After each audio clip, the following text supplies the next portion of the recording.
critical access hospital in Hugo, Colorado. It is the only hospital for 150 miles on the I-70 corridor that runs right through the communities that grow your food.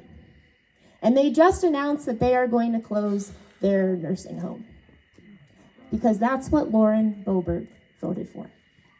She voted to kick people off of their health care, to take food from hungry kids. She voted for the largest transfer of wealth in U.S. history, from the working class to billionaires. She exploded the debt and deficit. She's gonna make the affordability crisis worse. And you know, she's not gonna face us in a town hall to talk about it. Because she's not here to care about us. She doesn't want to represent us. She carpetbagged from her old district to this one to try to save her career.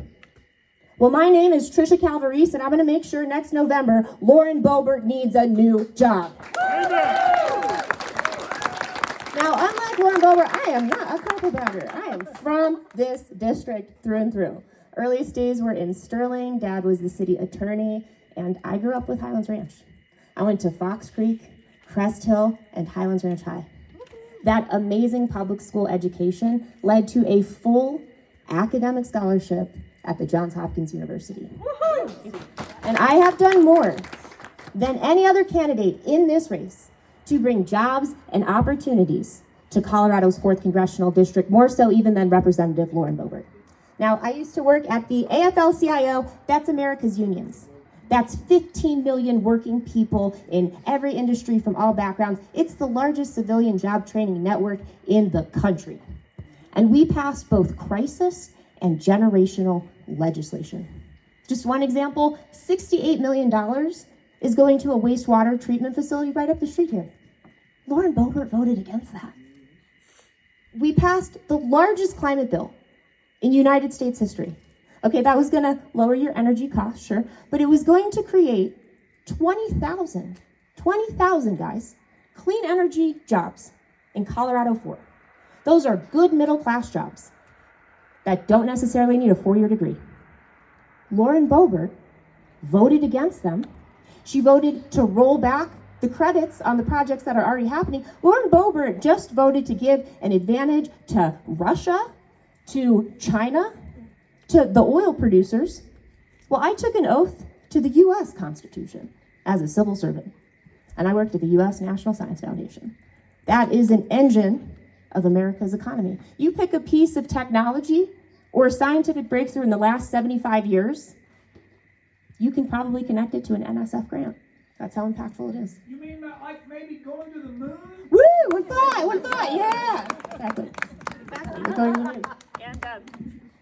And we passed the CHIPS and Science Act. That was bipartisan legislation to reshore American innovation and to keep us competitive in the AI era. Because here's the thing, after decades of public investments, we are on the brink of so many breakthroughs. And like Scott said, we can use technology to rise to our greatest challenges.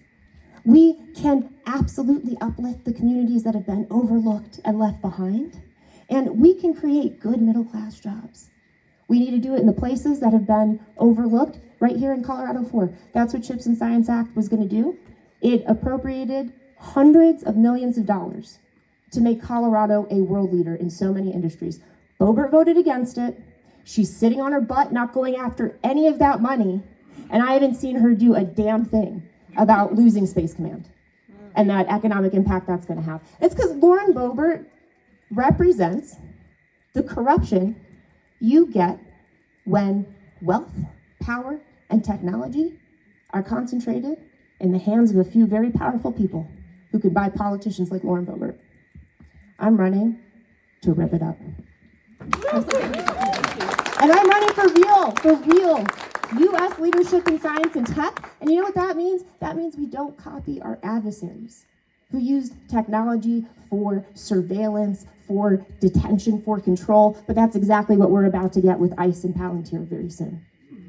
Instead, we should be using and building technology with American values: democracy, reciprocity, human dignity. And we have to stand up to the extremism online that has been reverberating into gun violence in this community since Columbine. It's time to stand up. It is time to stand up. Absolutely.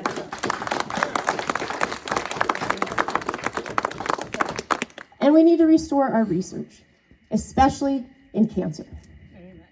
And I am running to make sure in that final mile, those cures don't just belong to a handful of CEOs, but that they belong to every family that has ever been in a cancer ward praying for a miracle. I know what that's like. So both of my parents had terminal cancer at the same time. They died 13 days apart. Thank God I could be there, because I'm an only child. I was their safety net. And I think it is so sick that Lauren Boebert is taking away the safety net of our neighbors. Hugo was just the start. The good news, though, a lot of those cuts don't take place just yet. So there is still an opportunity to fight back and to stop that suffering. That is exactly why I am running. I am running for stronger footing in the middle class, and I am running for the dignity that our farmers are so owed. And here's the good news, guys. We didn't quite win last time, but we shifted this district against national headwinds. I was your Democratic nominee, and I was one of the strongest performing in the country in a red district, period. We're going to keep that momentum going. We defeated that home rule takeover. That was part of Project 2025. We defeated it by 71%. We're going to keep it going. We're absolutely going to keep it going, and we are going to win our school board races all across the district. That's right. We're going to support our teachers. And then we're taking the seat.